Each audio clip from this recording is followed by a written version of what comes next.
حافظ تھے.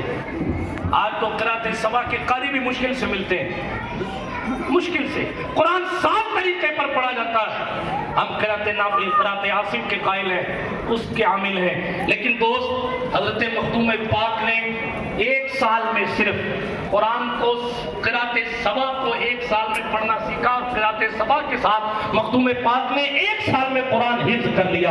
اور صرف مخدوم پاک نے نہیں, مخدوم الآفاق حضرت سجانشین قطبۃ الکبریٰ حضرت مخدوم الآفاق سید شاہ عبد الرزاق نور العین کو بھی مخدوم پاک نے صرف 1 سال میں 7 قرأتوں کے ساتھ قرآن مقدس یاد کرا دیا. اپنے خاندان کے 70 افراد کو مخدوم پاک سرکار نے 70 افراد قرأت سبا کے ساتھ صرف 1 سال میں قرآن حفظ کرایا تھا. اتنی محبت تھی علم سے. آپ کے والد سلطان سرکار ابراہیم نور بخشی رضی اللہ تعالیٰ عنہ کے دور حکومت میں یہ اساتذہ جتنے ہیں نا, یہ اساتذہ جتنے ہیں, آج معین المشائخ علماء کو نوازتے تو لوگ سوچتے ہیں کہ کیوں نواز رہے ہیں. وہ اس لیے کہ یہ جانشین مخدوم سمنانی ہے. حضرت سرکار سلطان ابراہیم نور بخشی جب بادشاہ تھے, اس وقت انہوں نے جتنے مدارس اور مکاتب قائم کیے تھے, توجہ سے سنیے گا, کبھی کبھی باتیں یاد آتی ہیں, ٹھیک ہے, جتنے مکاتب اور مدارس قائم کیے تھے ان تمام اساتذہ اور علماء کی تنخواہ حکومت دیا کرتے. جب 15 سال کی عمر میں مخدوم پاک سلطانی کے مسرت پر جلوہ فرما ہوئے تو آپ نے علماء کے ساتھ ساتھ طلباء کے لیے بھی وظیفے مقرر فرما دی. سبحان اللہ. اور علم حاصل کرنے والوں کے ساتھ ان کا یہ سلوک تھا. معاف کیجئے گا, آج کہیں نہ کہیں قوم نے بھی قدر چھوڑ دی ہے مدارس کی, چھوڑ دی ہے ذمہ داروں نے قدر مساجد کی. ہمارے یہاں, میں کسی ڈاکٹر انجینئر کا مخالف نہیں, لیکن سوسائٹی اگر ڈاکٹر کے علم کی قدر کرتی ہے تو لوگ لاکھوں کروڑوں روپیہ خرچ کر کے ڈاکٹر بننا چاہتے ہیں. اگر وہی قدر حافظوں کی ہونے لگے تو ظاہر بات ہے کہ لوگ مدرسے کو فل کر کے, اور ہر مکتب میں اور ہر مدرسے میں علم دین کا غلغلہ ہو جائے گا. واقعات سنایا نہیں کرتا, لیکن قریب فہم کے لیے سنا دوں. ہارون رشید کا دور تھا. ہارون رشید نے کہا, مولانا صاحب مدرسے میں بچے کیوں نہیں ہیں؟ قاضی صاحب نے جواب نہیں دیا, کچھ نہیں جواب دیا. کئی دن گزر گئے, عید کا دن آیا تو قاضی سے کہا چلو بھائی عید کی نماز پڑھاؤ. اس کا حق تھا, اس کا اختیار تھا, جاؤ بھائی عید کی نماز پڑھاؤ. قاضی نے کہا میں نہیں جاتا نماز پڑھانے کے لیے, بغداد کے خلیفہ کو کہہ دو خود ہی پڑھا لے. کہا نہیں صاحب آپ کا منصب ہے, جانا تو آپ کو پڑے گا. کہا ٹھیک ہے, پھر ہارون رشید کو کہو میرے یہاں آئے, پالکی لے کے آئے میرے حجرے پر, اور پالکی اٹھا کر ہارون رشید مجھے اپنے کندھے پر بٹھا کے عیدگاہ لے جائے گا تو عید کی نماز پڑھاؤں گا. لوگوں نے کہا عجیب فیصلہ ہے, لیکن کریں کیا, اس کا حق تھا. ہارون رشید بھی کہیں نہ کہیں علماء کی قدر کرتا تھا. تو خلیفہ بغداد اس قاضی صاحب کے گھر پہنچا اور پالکی لے کے پہنچا. پالکی کو ہارون رشید نے کندھے پر اٹھایا, اور کندھے پر اٹھا کر ہارون رشید نے اپنے مخصوص احباب کے ساتھ عیدگاہ تک پہنچایا. اور جب عیدگاہ میں پہنچے, نماز ہوئی, قاضی صاحب اپنے گھر, خلیفہ صاحب اپنے گھر. کچھ دنوں کے بعد ہارون رشید مدرسے سے گزرا تو کیا دیکھتا, مدرسہ بھرا ہوا ہے, علم حاصل کرنے والے جوک در جوک آ رہے ہیں. ہارون رشید نے پوچھا یار پہلے تو بھیڑ ہی نہیں تھی, اب اتنا مجمع کہاں سے آیا؟ ایک ہی جملہ کہا قاضی صاحب نے, بہت شارٹ مرض کیا میں نے, ایک ہی جملہ کہا خلیفہ صاحب جب قوم نے یہ دیکھا کہ عالم کو خلیفہ اپنے کندھے پر اٹھا کر لاتا ہے تو ساروں نے سارے کام چھوڑ کر اسی مسرت کی طرف رخ کر لیا کہ ہم وہی بنیں گے کہ آج خلیفہ ہمیں اپنے کندھے پر اٹھا کر لے کر آئے. برادران ملت اسلامیہ, اگر قوم صحیح معنوں میں اپنے مدارس, اپنے علماء, اور علماء کو بھی چاہیے کہ قدر کروائیں, چھوٹا منہ بڑی بات جی, وہ 50 روپے میں ٹیوشن پڑھاتا ہے, میں 40 میں پڑھا دوں گا. یہ اس کا نتیجہ ہے کہ ہماری حالت یہ ہو. لوگوں نے ہمیں خدا جانے قرآن خوانی کرنے والا ابن بطوطہ سمجھ لیا. معاف کیجئے گا جملے سخت لگے تو, ہم نے اپنی قدر خود گرائی. امام بخاری ہیں, لاکھوں روپیہ لے کے جا رہے ہیں, مشہور سی بات, لیکن بات آئی تو عرض کروں جی, 6 لاکھ اشرفیاں لیے ہوئے, سمندر کا سفر کر رہے ہیں. ایک نے دیکھا رہے مولوی صاحب ہے, اس کے پاس اتنا پیسہ کیسے, 6 لاکھ اشرفیاں, یہ تو کسی بزنس مین, کسی تاجر کے پاس ہونی چاہیے, یہ مولانا صاحب کے پاس کیسے؟ اس نے دماغ لگایا, کہا چوری کا الزام لگاؤں گا, پیسہ اینٹ لوں گا. اس نے چلانا شروع کیا. لوگوں نے کہا کیا ہوا؟ کہا میری 6 لاکھ اشرفیاں گم گئی. تلاشی لو بھائی کس کے پاس. امام بخاری سرکار کی بھی تلاشی لی گئی. ابو عبداللہ محمد بن اسماعیل البخاری بخاری جنہوں نے لکھی ان کی تلاشی لی گئی. جب تلاشی لی گئی نتیجہ یہ ہوا کہ ان کے پاس 1 روپیہ نہیں ملا. قصہ ختم ہو گیا. جیسا کسی نے نہیں لی, جھوٹ بول رہا, بات ختم ہو گئی. لیکن وہ دھیرے دھیرے کھسک کے امام بخاری کے قریب ہوا. کہا حضرت پیسے تو میں نے دیکھے تھے آپ کے پاس, اشرفیاں تو تھیں آپ کے پاس, مگر گئی کہاں؟ کہاں چلا گیا پیسہ؟ 6 لاکھ اشرفیاں یہ کہاں چلی گئی؟ نعرہ تکبیر, نعرہ تکبیر, نعرہ رسالت, نعرہ رسالت. یا رسول اللہ, شہزادے شہید راہ مدینہ زندہ باد, علی جناب سید علی اشرف صاحب قبلہ. نعرہ تکبیر. اللہ. برادران ملت اسلامیہ, تیزی کے ساتھ بات کو ختم کرنے کی طرف لے کر آتا ہوں. حالانکہ طوفان نوح لانے سے کیا فائدہ ہے جشن, 2 اشک ہی کافی ہے اگر اثر کرے. ایک واقعہ میں نے تقریب فہم کے لیے سنایا کہ قوم کو چاہیے کہ وہ علماء کی قدر کرے. ایک واقعہ علماء کو سنا دیتا ہوں کہ ان کو بھی چاہیے کہ وہ اپنی قدر کروائے. جی قدر کروائی جاتی ہے. امام محمد بن ادریس شافعی سے شہنشاہ نے مسئلہ پوچھا, خلیفہ تھا, گورنر تھا. امام شافعی نے کہا پہلے تو نیچے اتر, نیچے شاہی کرسی سے نیچے اتر, تیری جگہ میں بیٹھوں گا تب مسئلہ بتاؤں گا. یہ حضور کا دین ہے, سستے میں نہیں ملتا. خلیفہ صاحب کو نیچے اتروایا, خود بادشاہ کی کرسی پر بیٹھے, مسئلہ بتایا کہ نیچے اتر گئے. کہا مجھے بادشاہ سے پیار نہیں ہے مگر حضور کا دین اتنا سستا بھی نہیں. منزل عشق میں تسلیم و رضا مشکل ہے, جن کے رتبے ہیں سوا ان کو سوا مشکل. امام ابو عبداللہ محمد بن اسماعیل بخاری سفر کر رہے ہیں, 6 لاکھ اشرفیاں پاس میں دیکھا ساتھی نے, ہم سفر نے, اتنے پیسے ان کے پاس کیسے, لے کیسے, مانگے کیسے, ہاں ہو مچائی. میری 6 لاکھ اشرفیاں گم گئی. تلاشی لی گئی, بخاری صاحب کے پاس بھی نہیں ملی. جب نہیں ملی آگے چلا نا تو امام بخاری کے قریب ہو کے کہنے لگا حضرت پیسے آپ کے پاس تو تھے مگر گئے کہاں؟ امام بخاری نے کیا کہا؟ سنی علماء بالخصوص طلبہ توجہ کریں, جو فارغ ہو رہے ہیں وہ توجہ کریں. بڑے لوگوں کی بات تو الگ ہے, جو نئی سند حاصل کر رہے ہیں وہ سنیں, اپنا شعور زندگی بیدار کریں. سرکار امام بخاری نے فرمایا 6 لاکھ روپیہ, 6 لاکھ اشرفیاں میں نے سمندر میں ڈال دی. کہا حضور اتنا پیسہ سمندر میں؟ کہا ہاں. کہا کیوں؟ کہا اس لیے کہ تو نے الزام لگایا تھا. مولانا الطاف صاحب دیکھیے, تو نے الزام لگایا تھا, خدا نہ خواستہ کوئی فیصلہ ہو جاتا غلط فیصلہ ہو جاتا تو علماء کی قدر کم ہو جاتی. غلط فیصلہ ہو جاتا تو قیامت تک بخاری کی حدیثوں کو شک کی نگاہوں سے دیکھا جاتا. اس لیے میں نے اپنا کام بچانے کے لیے آج کے کروڑوں روپے پانی میں پھینک دیے مگر عالم کی قدر کو پانی میں نہیں جانے دیا. اس لیے کہ اگر جھوٹا الزام لگتا تو لوگ کہتے داڑھی والے نے چوری کی ہے, جبے والے نے چوری کی ہے, ایک مولوی نے چوری کی ہے. اس کیریکٹر کو بچانے کے لیے لاکھوں کا نقصان گوارا ہے مگر وراثت مصطفیٰ اور وارث مصطفیٰ پر الزام لگوانا. منزل نعرہ تکبیر, نعرہ رسالت. برادران ملت اسلامیہ, بہت سے پہلو ہیں جو دیکھے جا سکتے. اعلیٰ حضرت کے پاس نواب نانپارہ کی طرف سے قاصد آیا تھا, 2 شعر لکھ دیجئے, پیسہ ملے گا, تحفہ ملے گا, اعزاز ملے گا, نام ہوگا, آپ کی شاعری مستحکم ہو جائے گی, حکومت آپ کو ایوارڈ دے گی, فلان ڈھکان. لیکن کیا کہا کرو مدح اہل دول رضا, پڑے اس بلا میں میری بلا, میں گدا ہوں اپنے کریم کا, میرا دین پارائن. یہ قدر کروائی تو کہا میرا دین کوئی روٹی کا ٹکڑا تھوڑی ہے کہ یہاں بھی جھک جاؤں اور وہاں بھی جھک جاؤں, وہاں بھی جھک جاؤں. اس لیے علماء کو چاہیے کہ اپنی قدر کریں. 70 بار غرض ہوگی تو سیٹھ جی آپ کو جنازہ پڑھوانے کے لیے لے کر آئیں گے, اور اگر آپ اپنی قدر کو بھول گئے تو پھر وزیر خارجہ آپ کی قدر نہیں کرنے آئے گا, حکومتیں آپ کی قدر نہیں کریں گی. جانے دے مخدوم پاک کی بات. کن باتوں کو عرض کروں میں؟ قرآن سے پیار, ہر ولی کو قرآن سے پیار رہا. حضرت سرکار مولانا نظام الدین محبوب الہی سلطان المشائخ آپ کو بھی کئی پارے آپ نے ایک سال کے اندر قرات سبا کے ساتھ حفظ کیے تھے اور بابا فرید کو سنایا تھا.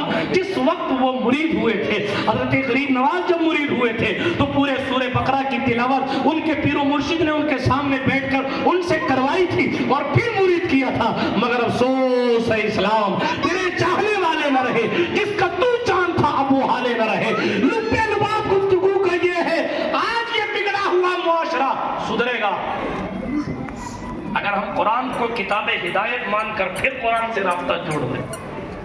وہ آیتیں سنائیں جس میں قوم سبا کی اجڑی ہوئی داستان, کیوں قوم سبا برباد کی گئی بتائیے لوگوں کو بتائیے.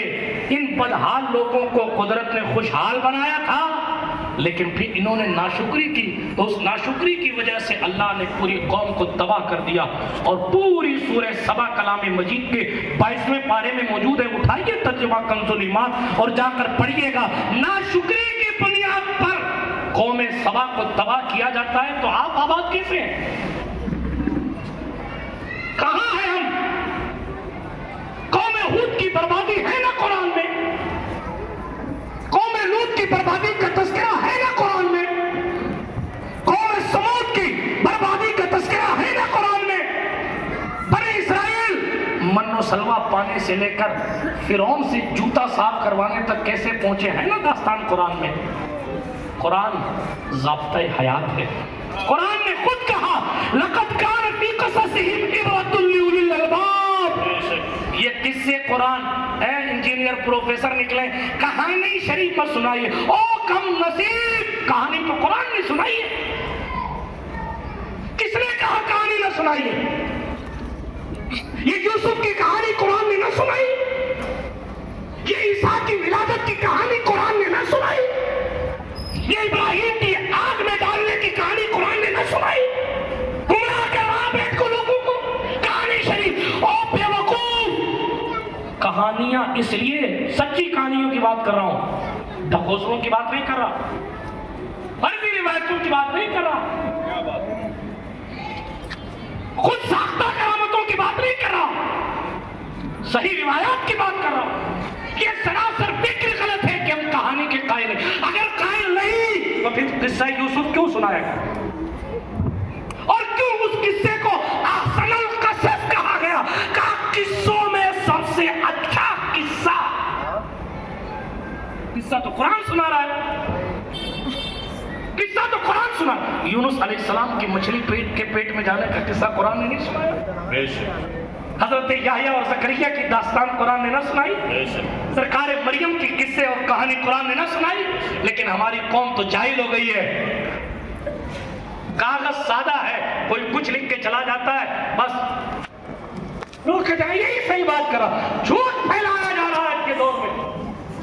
کہانیاں یہ قصے قرآن کہہ رہا ہے. اور سورہ یوسف سنانے کے بعد قرآن کہہ رہا ہے لقد کان فی قصصہم عبرۃ لأولی الالباب, قصصہم عبرۃ لأولی الالباب.